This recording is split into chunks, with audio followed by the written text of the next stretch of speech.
mempunyai undang-undang dasar sementara. Pada masa apa ya kira-kira? Ayo kita bahas bersama. Sal, lu pernah dengar gak sih tentang demokrasi parlementer? Ciri-cirinya tahu sih, cuma kalau definisinya nggak tahu. Gue tahu nih, jadi gue bakal jelasin ke lu sama ke teman-teman semua. Jadi, demokrasi parlementer adalah era saat Presiden Soekarno menggunakan Undang-Undang Dasar sementara sebagai Undang-Undang Dasar Negara Republik Indonesia. Berarti kita punya undang-undang sementara gitu? Iya benar, dulu pernah punya Undang-Undang Dasar sementara dan lu tau gak sih ternyata kekuasaan politiknya itu terletak pada parlemen yang dipilih oleh rakyat melalui pemilu. Jadi bukan presiden. Terus presidennya ngapain? Sebenarnya presiden itu cuma emeng-emeng nama doang. Dia tuh sebagai kepala negara, tapi tugasnya justru terbatas dalam pemerintahan. Terus kalau kepala pemerintahan itu disebut oleh Perdana Menteri. Nah, Perdana Menteri ini dibentuk oleh parlemen. Tadi kan parlemen sudah membuat pemerintahan sendiri ya. Nah, kalau Perdana Menteri ini dia mau tetap berkuasa, dia tuh harus membuat parlemen ini percaya kepada mereka. Jadi mereka bisa tetap berkuasa. Gitu. Nah, tadi kan gue udah jelasin ya yang definisi. Sekarang gue mau jelasin yang latar belakang. Lo tau gak? Mau dong. Nah, jadi gue bakal jelasin ke teman-teman sekalian juga ya. Jadi, latar belakang berdirinya demokrasi parlementer ini ditandai dengan bubarnya Republik Indonesia Serikat. Kok bisa bubar sih? Nah, jadi pertentangan pada 1950 itu dimulai karena adanya golongan unitaris dan golongan federal. Golongan unitaris ini yaitu menginginkan bahwa Indonesia itu menjadi negara kesatuan, sedangkan kalau federal itu dia ingin mempertahankan negara Republik Indonesia Serikat. Nah, terus beberapa orang bukan beberapa orang sih, maksudnya semua orang dari golongan unitaris dia ini menganggap kalau misalnya RIS ini dia itu termasuk warisan kolonial dan nggak sesuai sama cita-cita awal bangsa Indonesia. Oh gitu. Iya benar. Nah jadi pas ada pertentangan tuh ternyata yang menang itu coba tebak yang menang yang mana? Siapa ya? Nggak tahu sih. Nggak tahu ya. Jadi yang menang itu adalah golongan unitaris. Unitaris itu yang menginginkan negara kesatuan Republik Indonesia. Jadi mereka segera mengirimkan rancangan Undang-Undang Dasar ke RIS dan akhirnya dikeluarkan Undang-Undang Darurat Nomor 11 Tahun 1950. Isinya apa tuh? Isinya kita belum ada sih isinya. Jadi isinya itu ada di piagam. Jadi piagamnya nanti dulu sebentar. Nah jadi setelah udah ada nih undang-undang darurat tuh pada heboh kan ya negara-negara bagian di Republik Indonesia Serikat itu. Nah jadinya ternyata negara-negara bagian ini setuju kalau misalnya negara Indonesia kembali lagi nih menjadi negara kesatuan. Betul. Nah, jadi untuk mengakomodir penyatuan, Muhammad Hatta mengadakan pertemuan pada 19 Mei. Itu tuh dia menghasilkan piagam persetujuan tadi. Piagam tadi. Iya, betul.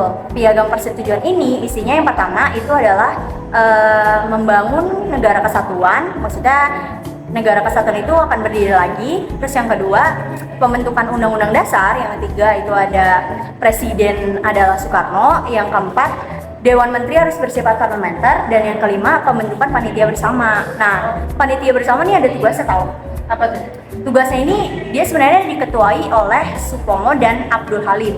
Ya, nah iya, jadi mereka ini bertugas untuk menulis istilahnya kayak rancangan lah ya, rancangan undang-undang, dan mereka nih ternyata berhasil ditulis itu 20 Juni 1950. Jadi ya dari 19 Mei ke 20 Juni benar. Dan tapi kesabaran dan kegigihan mereka ini nih membuahkan hasil. Apa tuh? Rancangan undang-undang ini ternyata diterima baik oleh Presiden Soekarno. Oh, benar. Jadi langsung nih ditandatangan pada 14 Agustus 1950. Ya nggak langsung juga sih, tapi udah lumayan cepat lah ya dari 20 Juli ke 14 Agustus. Nah, akhirnya pada 17 Agustus 1950, Republik Indonesia Serikat resmi dibubarkan dan demokrasi parlementer resmi berjalan. Gitu. Tadi lu bilang lu tahu ya ciri-ciri dari demokrasi parlementer. Kasih tahu dong, gua belum tahu nih. Tahu. Pokoknya dia tuh punya 2 lembaga. Jadi satu itu ada lembaga legislatif sama yudikatif. Nah, kalau legislatif itu dia untuk kayak membuat peraturan buat perundang-undangan. Kalau yudikatif dia itu untuk mengawasi pemerintahan. Oh alah, jadi kurang lebih sama ya kayak pemerintahan sekarang ya. Ya, sama. Terus habis itu dia juga ada ciri-cirinya. Pokoknya kalau dia itu beda. Itu sistemnya sama presidensial karena mereka dipegang sama kepala negara sama kepala pemerintahan, yang dimana itu beda orang. Karena kepala negara itu presiden, kalau kepala pemerintahan itu kayak apa? Lupa. Perdana Menteri gak sih? Iya, perdana menteri. Kayaknya kepala pemerintah kebanyakan Bener, perdana kan? menteri. Iya, Iya benar, berarti soalnya- sama kayak yang definisi itu loh, yang Ya tadi baru aku jelasin. Nah, terus Berarti habis sama. itu ada kolektif juga. Nah, kolektif ini tuh bertanggung jawab juga buat kayak kebijaksanaan masyarakat. Oh. Tapi dia juga bisa kayak bikin turun parameter gitu sih. Ya. Oke. Nah, sekarang kita akan bahas kabinet-kabinet apa aja yang ada di zaman parlementer. Kira-kira apa aja ya nama kabinet-kabinetnya? Apa ya kak? Nggak tahu. Kabinet Soekarno? Bukan. Ini tuh bukan nama-nama presiden gitu, agak lain. Jadi kabinet di zaman parlementer itu ada 7. Salah satunya itu adalah kabinet Natsir. Nah, kabinet Natsir ini itu berlangsungnya 7 September 1950 sampai 21 Maret 1951. Tapi kayak tiap kabinet itu punya program utamanya, termasuk kabinet Natsir ini. Program utamanya itu untuk mengembalikan Irian Barat ke Indonesia dengan membentuk panitia teknis. Tanggal 16 Oktober 1950, ketuanya ya Soekarno sendiri sama 9 anggota lainnya. Tapi ada beberapa tantangan nih yang mereka hadapin. Yang pertama, itu jatuhnya nilai rupiah. Kan zaman dulu tuh kan nilai rupiah kan udah rendah kan. Ditambah lagi jatuh. Jadi tuh kayak bener-bener tantangan banget sih buat mereka. Terus yang kedua, itu ada terganggunya proses ekspor dan impor di Indonesia. Yang ketiga, ada terancamnya keselamatan Presiden Soekarno. Bayangin, presiden, orang penting, terancam. Kan tantangan banget kan? Takut banget. Terus yang keempat nih, yang terakhir, ada terganggunya masalah keamanan dalam negeri. Udah presidennya keancem, keamanan dalam negerinya juga gak aman. Takut banget gak sih? Kacau. Parah men. Aduh, langsung aja kak kita ke Kabinet yang kedua ya. Nah. Nah sekarang jadi gue tuh bakal jelasin satu kabinet lagi. Nah jadi kabinet yang kedua ini namanya kabinet Sukiman. Kayak nama orang gak sih? Ya lo pernah gak sih dengar nama orang dulu yang namanya Sukiman? Nah jadi kabinet Sukiman ini itu berdirinya tanggal 27 April 1951 sampai 23 Februari 1952. Nah setelah jatuhnya kabinet Natsir, udah pasti dong, bayangin aja tantangannya 4. Presidennya keancem, terus keamanan negaranya nggak terjamin, pasti gagal dong. Iya. Nah, jadi habis jatuhnya kabinet Natsir, Soekarno ini menunjuk Sukiman Wirjo Sanjojo untuk membentuk kabinet yang baru. Makanya namanya tadi kabinet Sukiman, karena emang dari orang gitu. Ketuanya juga namanya Sukiman. Nah, jadi program ini tuh punya ada sekitar 3 atau 4 gitu. Yang pertama itu ada mempercepat penempatan mantan pejuang pada lapangan pembangunan. Yang kedua, membentuk Dewan Konstituante dan pelaksanaan pemilu secepatnya. Terus yang ketiga, melaksanakan politik bebas aktif. Yang keempat, memasukkan Irian Barat ke wilayah Indonesia. Sama nih, poin keempatnya, mereka tuh sama-sama pengen balikin lagi Irian Barat ke Indonesia. Berhasil gak tuh nanti? Denger dulu, gue bakal jelasin nih, ini part paling serunya. Nah, cuma pada akhirnya kabinet ini juga jatuh. Kira-kira berhasil gak tuh kalau jatuh? Ada. Betul, enggak.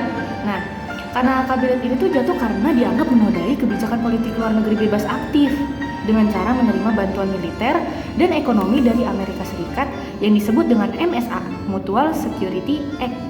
Nah, sehingga Indonesia itu condong ke blok barat gitu. Terus alasan lainnya juga karena merebaknya korupsi, jadi banyak banget korupsi tuh zaman itu di kalangan birokrat dan kegagalan penyelesaian masalah Irian Barat. Jadi udah 2 kabinet berusaha untuk mengembalikan Irian Barat, tapi tetap gak berhasil. Kira-kira tetap ada usaha bikin kabinet baru nggak? Apa menyerah sampai situ aja nih? Enggak sih kayaknya. Masih Masih kayak Wah, parah Masih. sih. Optimis dong, optimis Iya, berhasil. optimis. Kalau misalnya yang pertama nggak berhasil, lanjut lagi sampai berhasil. Iya. Gila. Nah, kita masuk ke kabinet Wilopo. Wilopo nih kabinet namanya mirip orang juga sih sebenarnya. Penasaran gak nih kira-kira apa yang Penasaran dilakukan dong. sama kabinet ini? Jadi kabinet Wilopo itu aktif dari 3 April 1952 sampai 20 Juli 1953. Sama ada 4 program kerja juga. Dari tadi 4 terus ya. Gila gak sih? Banyak ya? Nah, banyak banget. Terus yang pertama itu untuk menyelenggarakan pemilihan umum untuk memilih Dewan Konstituante, DPR sama DPRD. Udah ada nih di zaman itu. Yang kedua untuk meningkatkan kemakmuran rakyat. Bagus nih tujuannya nih. Yang ketiga untuk meningkatkan pendidikan rakyat biar pinter. Keren. Yang keempat untuk pemulihan stabilitas keamanan negara. Wah, Mulia. udah nggak ada bahas-bahas Irian Barat nih di sini nih, bisa gitu ya? Ya. Nah, jadi karena masih ada program kerja luar negeri, kabinet ini tuh gak cuma kayak program kerjanya nggak di dalam negeri, punya di luar negeri juga. Yang pertama itu buat menyelesaikan masalah hubungan Indonesia sama Belanda, masih cekcok nih mereka, nggak akur. Terus yang kedua untuk, mengembalikan Irian Barat lagi. Jadi di sini mengembalikan Irian Barat itu masuknya ke program kerja luar negeri dari kabinet Wilopo, bukan dalam negerinya. Terus untuk menjalankan politik luar negeri yang bebas aktif lagi. Jadi sebenarnya tuh kira-kira kayak program-programnya tuh sama. Cuman ya emang nggak berhasil, iya berulang. Kadang nggak berhasil bikin lagi dengan nama yang berbeda gitu. Tapi tetap ada aja nih masalah yang dialamin. Heran deh, ada aja kan. Yang Gagal namanya lagi hidup ya ya. berarti ya. Gagal lagi. Terus. Gagal Oke, lagi. sekarang gue bakal jelasin nih kenapa alasan dia gagal lagi. Yang pertama, krisis ekonomi. Wah, gue udah no comment sih kalau krisis ekonomi. Ekonomi lagi. Ekonomi terus. Yang kedua, gerakan separatis. Gila, ini udah parah banget. Tapi masih ada 2 lagi. Masalah yang dialamin. Gue juga nggak habis pikir. Lebih Yang- parah atau enggak itu? Parah dong, bayangin aja konflik politik di internal TNI dan pemerintahan. Politik, waduh. Buset. Yang keempat, itu munculnya peristiwa Tanjung Morawa. Parah sih, udah di daerah tertentu ada masalah, udahlah krisis ekonomi, Udah memuncak banget. berhasil nggak tuh kira-kira? Enggak. Lagi-lagi enggak. Enggak. Parah. Tapi gue udah gak tahu lagi nih masalahnya nih, gue cuma tahu 3. Tahu lagi nggak? Tentunya masih banyak dong Kak kabinet-kabinet yang lainnya. Iya sih, dari 7 gue cuma tahu 3. Nah, 3-nya biar yang jelasin lagi. Oke. Oke, jadi kabinet selanjutnya adalah kabinet Ali Sastroamidjoyo I yang dibentuk dari tanggal 1 Agustus 1953 sampai 24 Juli 1955. Jadi pada masa itu banyak banget pemberontakan yang terjadi, seperti DITI di Jawa Barat yang dipimpin oleh Kartosuwiryo, kemudian Aceh yang dipimpin oleh Daud Bere, dan Sulawesi Selatan yang dipimpin oleh Kahan Muzakar. Nah, Kahar yang itu. iya, itu parah banget ya. Nah, kemudian prestasi kabinet ini apa sih? Tahu nggak? Enggak, dari tadi kayaknya nggak ada prestasi deh. Nggak gagal terus, emang ada. Emang ada. Ini ada. Prestasinya adalah berhasil menyelenggarakan konferensi Asia Afrika dan menyelenggarakan persiapan pemilu untuk memilih anggota parlemen yang waktu itu diselenggarakan pada 29 September 1955. Better nih. Iya Akhirnya kan? setelah gagal 3 kali. Sisi positifnya. Sisi positif. Oke, lalu kita lihat apa aja sih program kerjanya. Oke, jadi di sini, waduh ada banyak nih, ada 6 nih, kita bahas satu-satu ya. Yang pertama adalah menumpas pemberontakan DITI di berbagai daerah. Itu keren banget kan. Terus meningkatkan keamanan dan kemakmuran serta melaksanakan pemilihan umum, memperjuangkan kembalinya Irian Barat kepada RI. Masih jadi dia ikut ambil bagian. Usaha. Keren. Effortnya parah. Parah. Terus menyelenggarakan konferensi Asia Afrika, kemudian pelaksanaan politik bebas aktif dan peninjauan kembali persetujuan KMB, dan yang terakhir penyelesaian pertikaian politik. Usaha banget tuh. Iya, jadi di kabinet ini tuh diselesaikan pertikaiannya, keren banget. Nah, masih ada lagi kabinet selanjutnya adalah Kabinet Burhanuddin Harahap yang dibentuk pada tanggal 12 Agustus 1955 sampai 3 Maret 1956. Nah, jadi program kerjanya juga ya kurang lebih sama lah ya Kak. Di sini juga ada banyak nih Yang pertama adalah mengembalikan kewibawaan pemerintah, kepercayaan AD dan masyarakat kepada pemerintah. Kemudian melaksanakan pemilu sesuai dengan rencana yang sudah ditetapkan dan membuat parlemen baru, menyelesaikan perundang-undangan desentralisasi, menghilangkan faktor-faktor inflasi, memberantas korupsi. Keren nih. Itu Memberantas korupsi, suka nih gue yang gini-gini nih. Oke, itu ya ini keren banget nih. Nah, tapi kabinet ini juga terjatuh ya sayangnya dikarenakan perundingan untuk menyelesaikan masalah dengan Irian Barat. Irian Barat nih Kayaknya Nongol-nongol terus kayaknya. konflik banget ya. Jadi keputusan ini menyebabkan banyak gelombang protes dari Soekarno maupun berbagai partai. Akhirnya tanggal 2 Maret 1956 saat pelaksanaan sidang keputusan DPR, Burhanuddin menyerahkan mandatnya pada 3 Maret 1900. Jadi Burhanuddin itu dia pada tanggal 3 Maret 1956 dia itu menyerahkan mandatnya, dan setelah itu Burhanuddin dianggap sebagai demisioner yang akhirnya berakhirnya masa jabatan. oh gitu. Tangis ya. Oke. Kemudian yang selanjutnya adalah Kabinet Ali Sastro Amijoyo II pada 24 Maret 1946 sampai 14 Maret 1957. Nah, kabinet ini dipimpin oleh Perdana Menteri Ali Sastro Amijoyo. Ya, waktu itu dari anggota PNI, dan wakilnya yaitu Muhammad Rom dari Masyumi dan Itham Chalid dari NU. Nah, program kerja pokok kabinet ini ada 4. Ini sekali lebih sedikit ya. Pembatalan konferensi meja bundar, pemulihan keamanan dan ketertiban, melaksanakan keputusan konferensi Asia Afrika, dan rencana pembangunan 5 tahun. Tapi sayangnya harus terjatuh juga. Gagal. Ya, karena mundurnya Masyumi dari koalisi dan ketidakmampuan Ali dalam mengontrol keadaan darurat perang di seluruh wilayah Indonesia. Sayang banget. Sayang Banget ya. banget. Padahal baru juga berhasil tuh sebelumnya. Iya, Tapi ya nih, setahu gue tuh masih ada satu lagi deh. Perasaan ada 7. iya Kak. Iya, seingat gue itu kabinet Juanda masuk deh. Oh. Pernah denger gak sih kayak kabinet Juanda? Tahu, Enggak. tahu, Pasti tahu. pernah denger dong. Nah, jadi itu kalau nggak salah kabinetnya itu dibentuk tanggal 9 April 1957 sampai 6 Juli 1959. Bener banget tuh. Dan kabinet ini dipimpin oleh Perdana Menteri Juanda Kartawijaya dari anggota PNI dan 3 wakilnya, yaitu Hardi dari anggota PNI, Ilham Chalid dari NU, serta Johannes Leimena dari Parkindo.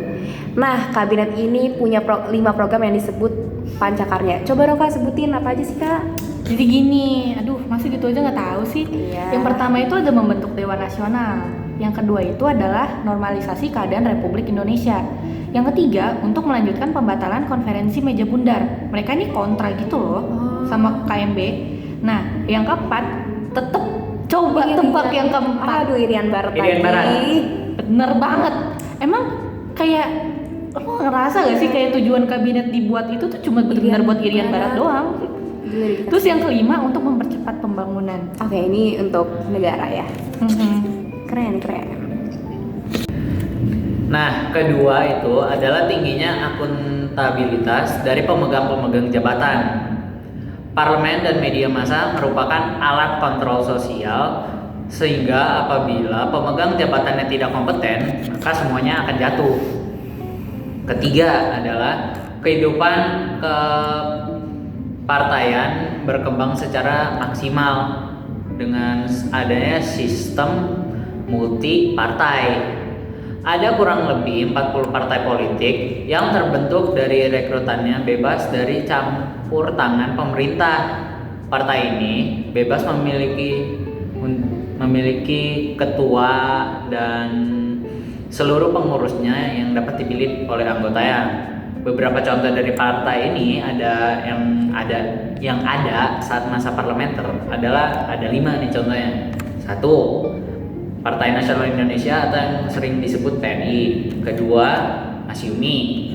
Ketiga, Nahdlatul Ulama, maaf kelibat. Iya nggak apa-apa, lanjutin. Kepo nih gue. Keempat adalah Partai Komunis Indonesia yang paling dikenal itu oleh PKI, biasa pembuat masalah. Oke.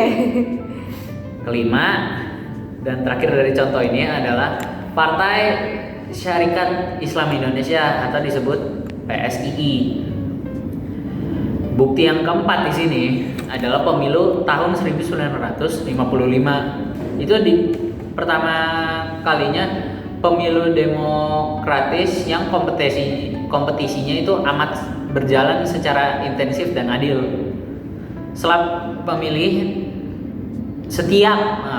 Setiap pemilih dapat menggunakan hak pilihannya secara bebas tanpa ada paksaan dari pihak manapun.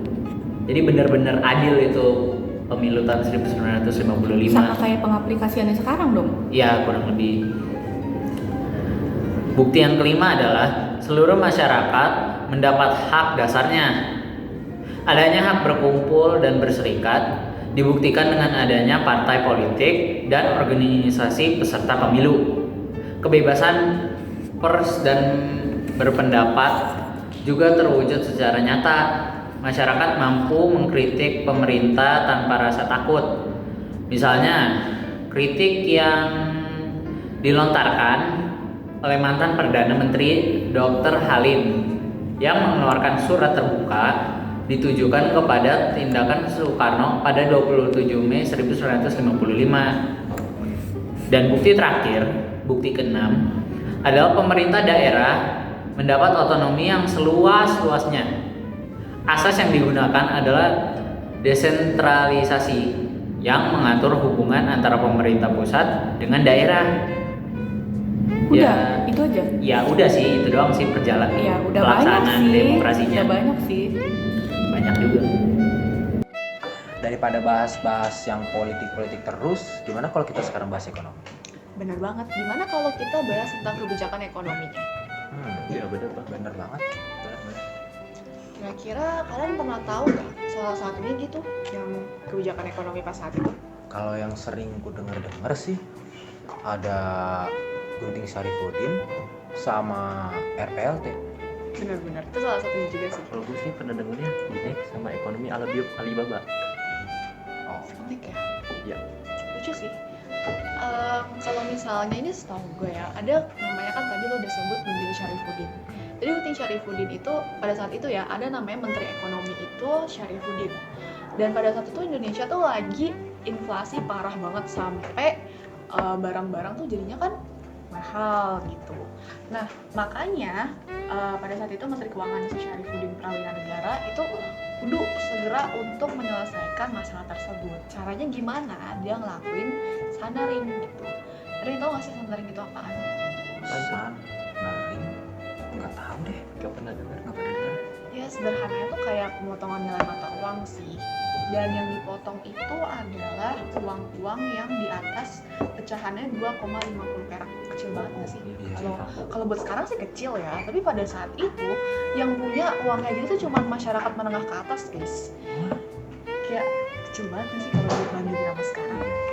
Dan jadinya karena yang cuma punya duit itu cuma kelas menengah sampai ke atas, bisa dibilang kebijakan itu keren banget karena dia benar-benar nggak bikin masyarakat yang kecil jadi makin miskin gitu. Karena yang tadi berdampak kan cuma yang menengah ke atas doang kan teman-teman.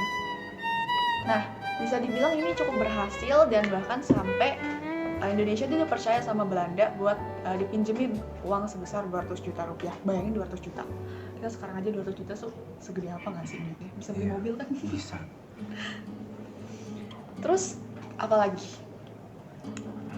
Tadi RPLT ya kalau nggak salah. Iya, RPLT. RPLT itu kan namanya LT 5 tahun. Jadi RPLT itu merupakan pendidikan dari rencana pembangunan 5 tahun. Kira-kira tahu nggak tahunnya tuh tahun berapa? Aduh, Pak. Kurang lebih 1960-an ya guys. Jadi 1956 sampai 1961.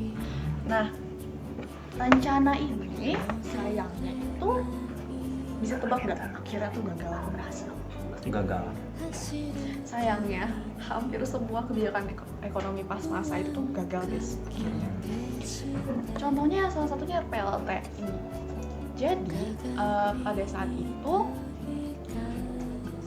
Indonesia itu pengen buat suatu kayak tata kota gitu lah ya. Jadi rencana pembangunan selama 5 tahun dimulai dari 1956 sampai 1961. Pada masa siapa? Kabinet Ali Sastrowijoyo kedua. Nah, tapi kenapa sih akhirnya bisa gagal? Karena pada saat itu di Amerika dan juga di Eropa Barat tuh lagi depresi ekonomi, guys. Jadi ya pemasukan Indonesia ya kurang kan, kita nggak bisa ekspor ke sana dan modalnya jadinya buat pembangunan juga terhambat banget sih. Ya bahasa kasarnya ya kurang modal. Nah terus pada saat itu juga pemerintah daerah sama pemerintah pusat itu nggak akur. Jadi ya bisa kebayangkan kalau misalnya kalian nggak akur sama teman kalian, pasti rencananya nggak bakalan sejalan dong. Iya. Kan? Nah tadi gue sempat denger juga ada VNEC ya. VNEC itu apaan sih? Oh, dari yang gua tahu sih, VNEC itu adalah upaya buat ngebenerin hubungan ekonomi antara Indonesia dan Belanda. Jadi mereka tuh ngirimin delegasi ke Swiss pada tahun 1956. Nah, delegasi itu apa ya? Kayak untuk apa? Perjanjian gitu loh, melakukan perjanjian. Oh, mereka kayak bikin kerjasama Kontrak, gitu iya, ya. ingin buat oke, kontrak oke. gitu. Nah, jadi kalian pasti bakal tahu apa yang akan terjadi selanjutnya. Apa tuh? Apaan tuh? Oh, nggak tahu ya? Nggak. Oke. Jadi pada selanjutnya itu VNEC itu bakal gagal. Kok bisa? Kenapa? Karena waktu itu Belanda nolak usul Indonesia untuk bubarin perjanjian VNEC hasil KMB dan cuma mau hubungan bilateral saja atau hubungan antara dua negara. Jadi dia tuh nolak KMB ya ini. Iya, Jadi mereka cuma mau berhubungan antara ya dua negara itu aja sih. iya. Bukan mau ada apa namanya hubungan finansial gitu loh. Oke oke. Terus gue sempat ada dengar juga gerakan benteng ya. Banteng sih? Benteng yang Benteng benar ya? ya. Itu gerakan apa tuh? Jadi gerakan benteng itu strategi untuk menguat-nguatin ekonomi nasional dan bikin usaha-usaha pribumi pada zaman itu semakin kuat tentunya. Tapi seperti yang bisa kita tebak, dia adalah salah satu upaya yang gagal. Ya pada kebijakan umumnya lah ya gagal lagi. Ya. Jadi kegagalannya itu terjadi karena pengusaha pribumi ini kalah saing sama pengusaha dari Belanda gitu loh. Ya, kenapa kalah saing? Nah, itu karena boros pertama. Yang kedua, manja sama pemerintah. Mereka terus mengandalkan pemerintah. Apa-apa maunya diturutin gitu ya, Iya. minta mulu tapi nggak bener dipakainya. Nah, akhirnya apa?